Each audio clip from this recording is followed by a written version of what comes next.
god, this hair. Hey, I'm Taylor, but since we're friends, I'll let you call me Tay, and welcome back to my YouTube channel. Today is a very exciting day because it is the start of a brand new series. I thought it would be really fun to start a series inspired by Catherine Steele's stage makeup series, where she does her makeup based on a character and kinda tells you about the history of the show, the history of the character, what she thinks about the character. I love that series, and I was like, I want to do that, but kind of put a little twist on it, a little spin.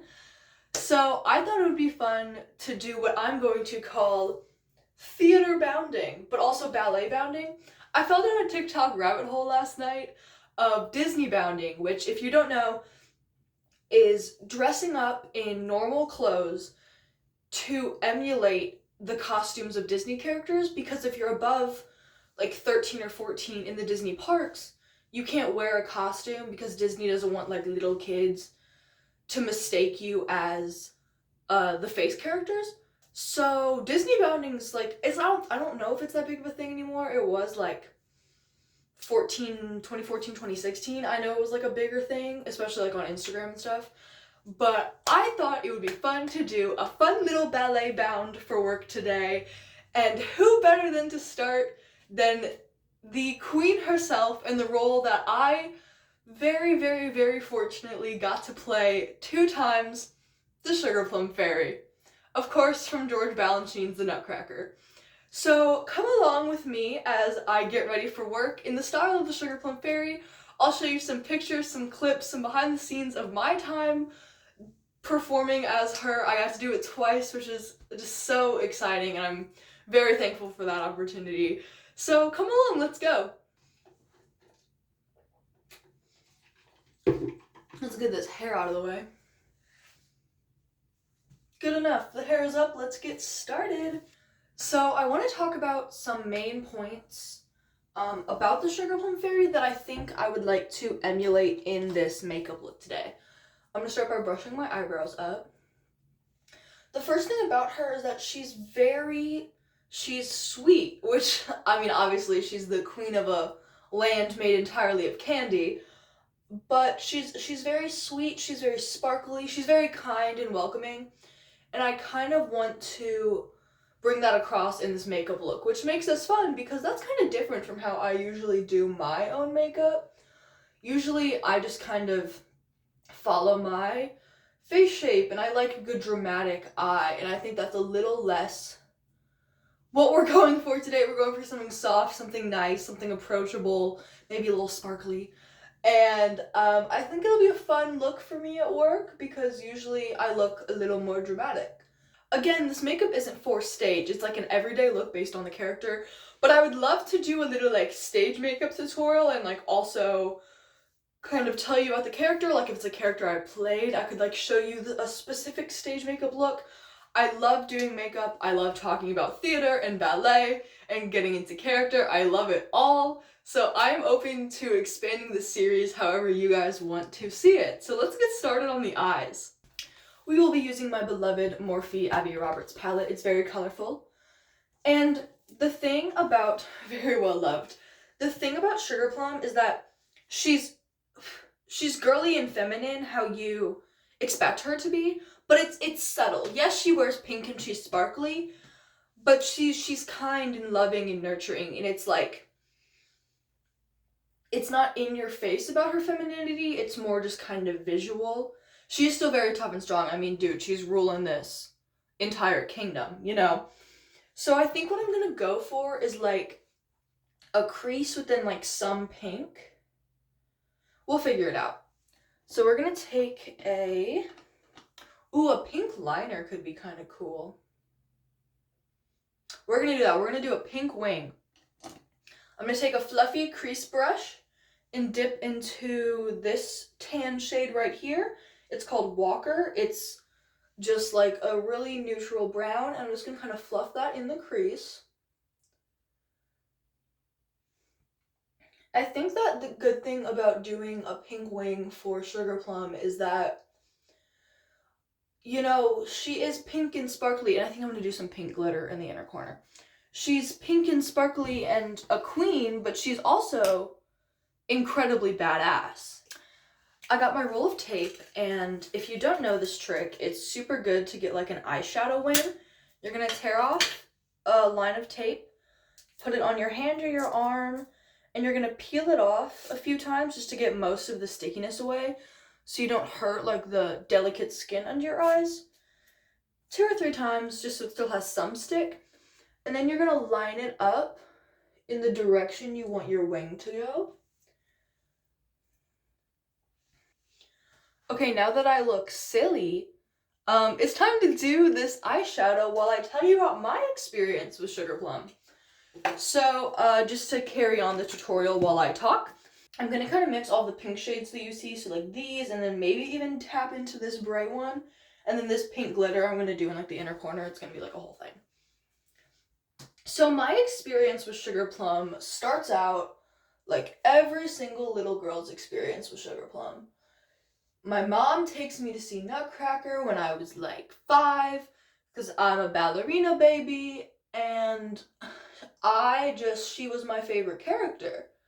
Of course she was. She has the sparkliest costume. Of course she's the little girl's favorite character. Like, that's not hard to believe. And it wasn't until I got older I was actually given a chance to perform her. My first performance as Sugar Plum was for the company I graduated from, their Nutcracker in 2020. The chill just fell over the audience. In 2020. So that was kind of an interesting story, because with Nutcracker 2020, it kept getting pushed back as COVID restrictions were changing, and we didn't really know what was going on with, like, were we allowed to have people? Were we allowed to be in the theater? Like, what's happening? And as we weren't, like, really allowed to know what's going on, or we were trying to figure it out, our Nutcracker date kept getting pushed back. We were trying to push it back so we could have an audience. We were trying to push it back so that, you know, it could be fun, but then we also weren't, like, getting exhausted by it. And it ended up that we didn't perform until February. And my company started Nutcracker in, like, August, September. So I rehearsed Sugar Plum from basically August to February. And even then, I didn't get to do my first Sugar Plum in front of an audience. We actually ended up, like, filming it, and we had, like, a movie night at the studio. It was a really good way to kind of make the best out of a bad situation. Obviously, it was COVID days, so we couldn't have a full show, but it was kind of strange to have your dream role play out and there's no one there to see it, you know what I mean? So that was my first experience with Sugar Plum. It was like, literally, how many months is that? August, September, October, November, December, January, like 7 months, 6 or 7 months that I was spending with Sugar Plum, which, I mean, dude, I was the best rehearsed Sugar Plum in history. But, you know, it gave me a lot of time to spend with her, and I, like, really value that in my future endeavors. And when I got to unexpectedly return to the role, I love the way this is looking, oh my god. Sorry. And I got to unexpectedly return to the role, my senior year in 2022. If you want to know that whole story, you can find a mini documentary I made about it in my senior year. It was called Thank You 15. It's like an entire mini documentary about my senior Nutcracker season. The ups, the downs, I really had a good time making it, and it's kind of a fun little memento to have now. And yeah, so it's mentioned in the movie, but for, like, if you don't want to go watch the 40-minute movie that I made, basically a girl got injured and we had to swap some roles around, and I got to play Sugar Plum again, which was just so exciting. Like, I'm gonna go back in tutorial mode. See how the tape like catches the extra eyeshadow, so then you have a really straight line? Girl got injured and we had to switch some roles around. You know, it's never good or fun when someone gets injured, you know, but we did what we had to do, you know, the show had to go on. And jumping back in tutorial mode real quick, I'm just going in with mascara because I think having a really dark line of eyeliner would kind of take away from like the wholesome and sweetness and approachableness of Sugar Plum's makeup today. So just mascara. Anyways, we switched some roles around, and last minute, I had to jump back into the role. So I went from being incredibly rehearsed for this role to having like 2 weeks to pull my act together and get this bad boy on stage for 4 shows. So I think that's a time where I was kind of thankful for COVID times, because I was 6 months spent with Sugar Plum, you know, like I didn't have to do any of the like research, the emotional part of it. Like that was already in me, kind of like my emotional muscle memory. And I think the best part of that was like I only needed to focus on my body. I needed to focus on getting my body back into Sugar Plum shape. And I just needed to focus on making it the best that I could. And I'll insert some photos here if I can find any of me as Sugar Plum. It was a very rewarding experience. Obviously, not under the circumstances you want it to. You know, it's never good when a teammate gets injured. But I was really, really thankful to go out with such an iconic role, as well as being able to perform it for an audience, because again, we finally had an audience, because my very first time was just on film. So it felt very real, I'm very, very happy that I got the opportunity to do it again. So I think I should kind of talk about the Sugar Plum that I did both times. Both times I did a very Balanchine Sugar Plum. It's very much what New York City Ballet does. Obviously, there's some changes, there's some personality things in there that, you know, each Sugar Plum adds when she does it. Kind of, you know, you want to show off your best. And of course, you're still a student, so you want to show off your best, you want to be challenged, but you do want to have those moments that make you feel like a queen on stage. I will get into the costume and props part when we do our hair and fit, but before I get there, I'm going to pause, go back into tutorial mode, and then I will continue telling you my story. So these are mostly the eyes done, pink wings and mascara. And then, so for face, I'm going to do my usual base routine, but instead of following this straight, sharp contour of my cheekbones, I'm going to round it up to kind of give my face a more rounded look, rather than like what I usually go for, something more sharp. Rounded contour, and then just a lot of blush, and then like a glossy lip is what's going to happen. So heading back into the story, I did a very Balanchine Sugar Plum. And if you are not familiar, the Balanchine Sugar Plum is she's kind of a jack of all trades. She's jumpy, but she's also turny, and she's floaty, and she's dramatic. You know, there's kind of everything with the Balanchine Sugar Plum, which I liked. It was a good challenge. You know, usually variations kind of pick one or the other. You know, it's a very turny variation, it's a very leggy variation. But this was kind of a bit of both, and as the variation to go out on, I really enjoyed it.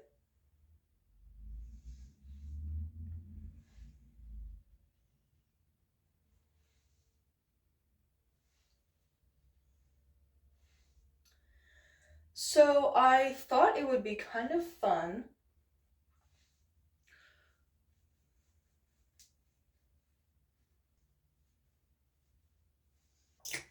So I'm doing my contour with liquid as underpainting to again soften that contour so it's there and you can see it and I have dimension in my face, but it's not as sharp as if it was right on top of my foundation. Again, leaning into that lightness.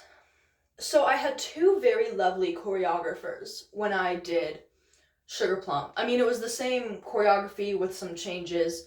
As I grew and got stronger over the year I spent both away from it but in it, the Emmeline, or Emmy as we love to call her, Emmy Williamson and Annie Newscott were both of my rehearsal leaders for Sugar Plum. Choreography originally done by Katie Strelick. And I was just so blessed to have those women in the rehearsal room with me. They are just the best, the best rehearsal leaders. Even to this day, they're up there on my list of best rehearsal leaders. They're gonna push you and challenge you, but they won't forget to like hype you up if you absolutely nail something. And I think a lot of the time, especially in ballet, we're focused a lot on the, what do I need to get better right now? Like, how do I fix it? What was bad? And I think sometimes it's good for us to like take a step back and be like, okay, we have things to work on, we have things to fix, but like this other section was really good. And I think that Emmy and Annie are both just lovely at doing that. And they are two women that I absolutely adore and look up to, both in the world of ballet and in my dance career, but also just as women in this world. They're both lovely. So not only did I get to have this very amazing experience in this very famous role twice, but I got to experience it with the two best women I know. And it's just so fantastic. So an interesting part about Sugar Plum for me is that she's her own beast. You know, Sugar Plum is very much her own beast, and I kind of had to develop a good cross-training routine for her, and I found that a lot of like Pilates workouts were very good for doing Sugar Plum. The Sugar Plum that I did, there was a lot of floating and a lot of one leg balances and stuff. And I think the difference there is that you need to be strong on both sides of your body. And really cranking up these like one-legged workouts when I was preparing for Sugar Plum like absolutely did that for me. And I think that goes to say that like every body can get on stage. You know, it's not about training for looks. It's not about training for like the ballerina body that we're always told about. It's about training for functionality. You know, I think when I switched my mindset from training for looks to training for how can I be the best ballerina, then that's when my dancing got really good. And of course, I still have, you know, those fleeting thoughts when I'm training, like, I gotta look a certain way, you know? You think of the Balanchine ballerina, especially when you're doing a Balanchine piece. I think that mindset shift, especially when you are playing such a big role, is critical to your success on stage. Because if you're in your tutu with your wand and your crown, and you're so stressed about how you look, you're not gonna dance your best. You're just not. But when you realize that you put in all this training and your body knows what's going on, that's when you're gonna dance your best. And that was like a really big shift for me that needed to happen. And I didn't really have it my first go around. Quick tutorial moment. I'm going in with the L'Oreal LA palette. This palette is so old, it's so well loved. But I'm going in with this light brown matte shade and just feeling in my brows really lightly. Again, nothing sharp, just kind of nice and soft. And I think I'm so thankful that I get to do it. I got to do Sugar Plum twice because the very first time I did it, I had a really, really bad relationship with how I looked and how I danced. My first round of Sugar Plum training, I was so focused on them not having to alter the tutu to make it fit me, because we like just like had the same costumes every season. Though I think some of them are new, which is very exciting.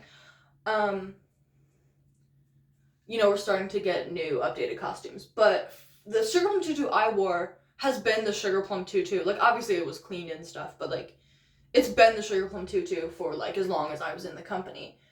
And I was so focused my first season on like, what am I gonna look like in this tutu? And that kind of, I think, mirrored my training. You know, I was training and I was fit for the performance. You know, my body was ready, but it was just in such a negative light, in a negative direction. And I think that really did impact my performance, regardless if it was in front of an audience or not. Watching that film back, it was like, it isn't my best work. And I can acknowledge that now and be like, girl, that was not your best work. So I think a really big shift, if you're going into playing Sugar Plum, I get it, it's daunting. It's the role that every little girl dreams of when she's a kid, you know? You probably dreamed it and now you're doing it. It's daunting, but you just completely disassociate the body from it. Like the Balanchine body, the Ballard, like disassociate that from it. And that's why I found that character study was like so important, which we'll talk about in a minute. But now that the makeup is mostly done, let's get into our fit. Here she is. It is this light pink baby doll dress with these dramatic sleeves. I thought these sleeves that have a little baby bell at the end would be a really great callback to the arm cuffs I wore. Photo here. And it's flowy, it's girly, it's feminine, but it also has some shape. And then I thought that this like texture would be a good callback to the wand I had, which was actually a rose. Photos here. And I'm very excited, so I'm gonna put it on and then we'll start my hair. So here I am. I literally love this dress. I love the drama, I love the sleeves. And then it has this like bow belt that ties at the waist. Let me tilt you down. It ties at the waist, but I'm gonna tie it when I put my heels on so I can see where the skirt hits and it all makes sense. Let's go on to hair. Like I did with makeup, I'm gonna tell you about the hair idea and then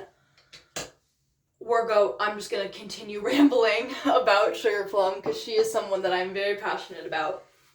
As you saw in the photos, I had a flower as a prop. My wand was a big rose. It was beautiful, crafted by, again, Katie Strelick. Lovely. It was beautiful. It was very heavy. It was a lot heavier than it looks. And I think I have some funny flower photos. If I can find them, I will slap them right here. But yeah, so it was a good time. And I wanted to really call to the flower with my hair. So I'm going to do a slick center part, braided bun, some flowery looking nonsense. So, circling back to what I was saying, if you're training Sugar Plum, you know, I don't want you... Oh, I'm going to look silly while I tell you this very important information. That's kind of... I'm back. I had to pause because I, like, literally could not take myself seriously like that while telling you this stuff that's very close to my heart. So, coming back, I think the critical thing is just completely remove your own body out of the situation. And this is the major mindset shift that, like, I took, like, between the two Sugar Plums that I did. You are not trying to be George Balanchine's Sugar Plum. You know, you're not trying to get him to, like, fucking roll in his grave for you. Sorry. I'm very passionate about this. But no, like, seriously, like, you're not trying to get this dead man to roll in his grave for you. You don't... in your heart of hearts, I know that you do not want that. You do not want him to roll in his grave for you as Sugar Plum. You want to inspire the younger generations that came before you. You want to be the ballerina that the little girls look at and are like, Mommy, I want to be her when I grow up, just like you did. So I think the biggest mindset shift that I had between my Sugar Plums was just the concept of like, who am I trying to be as Sugar Plum? Who do I want to come across? Do I want to promote the idea that ballerinas have to look a certain way, have to be, stick skinny and whatever? Or do I want to promote the idea that ballerinas are tough and strong and powerful and absolutely great role models and are just wonderful women? I think that was the critical change that I had going into the role that really helped me prepare for it in a less negative light. So I'm slicking up my ponytail to kind of emulate that ballerina slick aesthetic, and then I have the kind of like center part energy. Moving on to the actual bun. So moving on from the less heavier topics about Sugar Plum, I know that got kind of really deep, but I think Sugar Plum is such a catalyst for so many young girls. Nutcracker's the ballet that the American family goes and sees, at Christmas time. It's so Americanized at this point, which is not a bad thing. Not to say that that is a bad thing at all, but it's such a stepping off point for young girls, especially young girls that like want to get into ballet, because it's also one of the very few ballets that have such a diverse young character roster. Like, you can be a Nutcracker from the time you're 4 to the time you're 25, like, it's so broad, and I think that's something else that makes it so special. You grow with it, and that's why I take Sugar Plum so seriously, because she's so important to so many young girls. And I wanted to kind of lean into the character study I did for my Sugar Plum. Like I said, she's very sweet, she's nice, she's so welcoming to these strangers. She's not the kind of leader that is feared. She's very loved and revered by the candy people of her land. And I really wanted to lean into that, but I also wanted to lean into the fact that our Sugar Plum didn't have a cavalier. We didn't really have a lot of boys in our company, especially around the time that I was an upperclassman. So we didn't have a cavalier at the time that I was Sugar Plum. So I wanted to lean into the fact that we don't have the paw, we don't have the traditional, like, greeting at arrival of Clara and the Prince where it's Sugar Plum and her prince. We don't have that. So I think that also really played into how I played Sugar Plum, because I didn't have that other character to bounce off on. And obviously, my Sugar Plum would look different if I had a cavalier, but at this time I didn't. And my Sugar Plum, I think, was very much my own because of that. And it's very special to me because I got to kind of do a Sugar Plum and realize a Sugar Plum that really hadn't been done before. We had a lot of cavaliers and princes for a while, but then they all kind of aged out and we grew up. Long story short, I didn't have a cavalier when I did Sugar Plum. So when I got to do mine, I was one of the first in a few years, both times, that didn't have a cavalier beside her. And I decided that whether the audience caught on or not, I was going to lean into that. And I was going to lean into the idea that, she's a very independent queen. She can rule this whole city, town, whatever you want to call it, land, but she can also be feminine and polite and gorgeous. I'm very proud of that angle because I am very passionate about, ballet can't continue to thrive and grow if we don't modernize it. Ballet is so often stuck in a rhetoric in a world that just doesn't exist anymore. There's so many ideals of ballet that just are completely against what we all think and how we act in today's world. And I think the critical thing is we need to, ballet can't grow if we don't force it to. And I was very proud of my Sugar Plum because I think it was a time for ballet to grow. You know, I played her.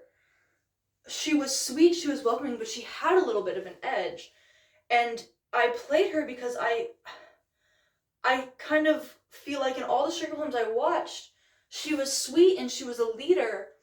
But even if you're a leader that everyone loves, you need to have that edge of a leader. And I'm very happy of how I played her because she had that edge. And I think that edge could have only come from a dancer like myself, not to, oh my god, this is going to sound so braggy, but could only come from a dancer looking inwards and realizing that, you know, she's gonna act different because she's not the Sugar Plum we're used to. This isn't really how I wanted the bun to turn out, but it's fine. You know, she's not the Sugar Plum that we're used to. We're used to a Sugar Plum with a cavalier, and that's fine. But this Sugar Plum doesn't have one. And I was so dead set both times I did it, whether there was an audience or not, I was so dead set on the audience cannot feel his lack of presence. Especially if they'd seen our Nutcracker when we had a cavalier. I was set on the audience cannot feel the lack of a presence of a man on this stage.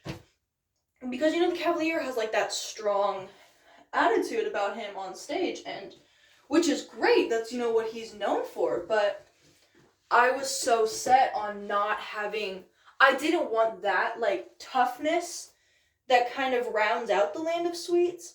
I didn't want that to be missed, especially by like eagle-eyed audience members that have seen our Nutcracker a million times because their daughter's been in it so many times, you know.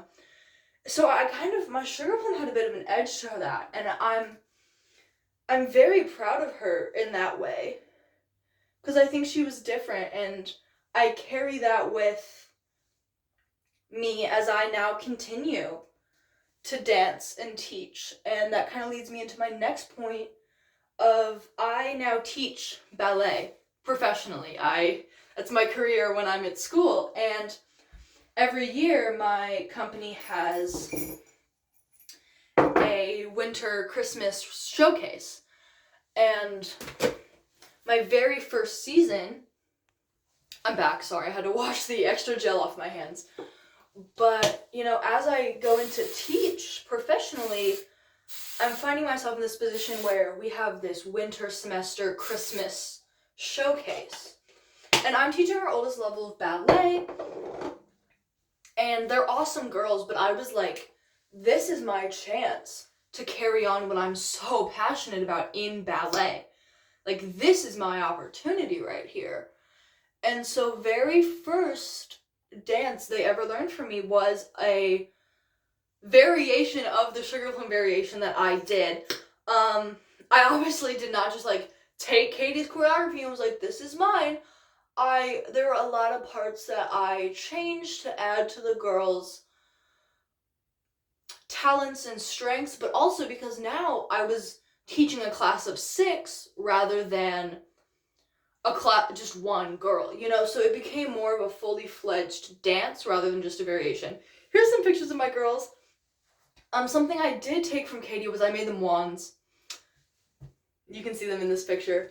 I made them wands, painted them, stoned them, the whole 9 yards, because I think that's another thing. They just want to feel, it's a fun, special thing to get something to hold, and it kind of adds to that regalness.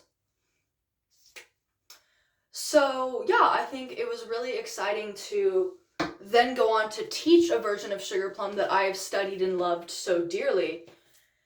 And it was really exciting because this was my chance to then teach them that, because we didn't have a cavalier either. Tutorial moment, dipping into peach tea, this like pink sparkly, we're gonna do it on the inner corner. This was my chance to tell them like my whole thing, which has kind of become my mission statement as the head ballet teacher there. You know, ballet can't modernize if we don't modernize with it.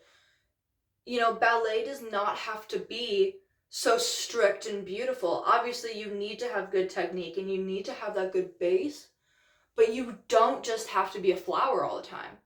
You can be badass. You can have a sparkly wand and like, you know, you can, it's a little dramatic, but you know, you can be a leader. You can do so many things. And I think, so Sugar Plum is so important to me because she was not only a stepping off point for my dance career, but now my teaching career, which I take very seriously. And I think that she's so multifaceted depending on how you play her and how you love her and how you spend time with her. And she's very important. Sidebar, I picked the sparkle. Well, let me try to hold you like right in the light. I picked the sparkle because it's like pink, but it has like gold reflex, which was something that we leaned into with our costuming. So let me pause and we'll go put some shoes on. Oh, I do have the perfect shoes for a Sugar Plum ballet bound, but unfortunately they are a little dramatic for work, but I thought I'd show them to you anyway. I thought that these shoes would be a lovely option. They're sparkly, they lift all the way up your heel, but they are a little too dramatic for work. But I thought I'd show them to you because I don't really get to wear them that often, but I love them a lot. They're like my favorite shoe. They have the little ankle strap like you would with a point shoe. They're very Sugar Plum-esque, so maybe I'll do this bound and like go out to the ballet or something. So these are the actual shoes I'm gonna wear. They're super beat up, but they're heels, so I am a little taller, and they do have the ankle strap to kind of emulate the strap or the ribbons that you would have around your ankle as a point shoe, and they're comfortable enough for me to work in. So let me change, and then I'll show you the full outfit. And we are back to finalize the outfit. I'm going to top the outfit off with a spritz of my sparkliest pink perfume. This is Champagne Toast by Bath & Body Works. Don't forget the ankles and the knees. I'm very big into like perfume, I don't know, theory maybe is what you would call it. Whatever the theory is that like where to put perfume so it lasts longer, like I think that is so interesting. And obviously because I do work at a jewelry store, we're gonna top it off with some nickel and suede jewelry. That's where I'm working. These are like one of my favorite earrings by them. They are just so unique and different, and I think they'll tie the gold shimmer of my inner corner highlight and the gold shimmer of Sugar Plum's costume like all together. Like look how cool that is. You know, like you have the stud and the chain like loops around and connects in the back. Like I got these and I loved them because I had never seen anything like it before. And I was just so in love with them. Top it off with a little more mascara because I don't think you can ever have too much mascara.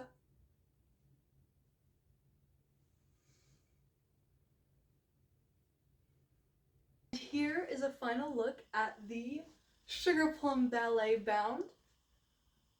Just to reiterate, we have some heels with an ankle strap for point shoes, a pink flowy dress with some dramatic sleeves to emulate the costume that I wore, some gold jewelry, some sparkle in the eye, a sharp pink eyeliner wing, and a slick ballet-esque looking bun.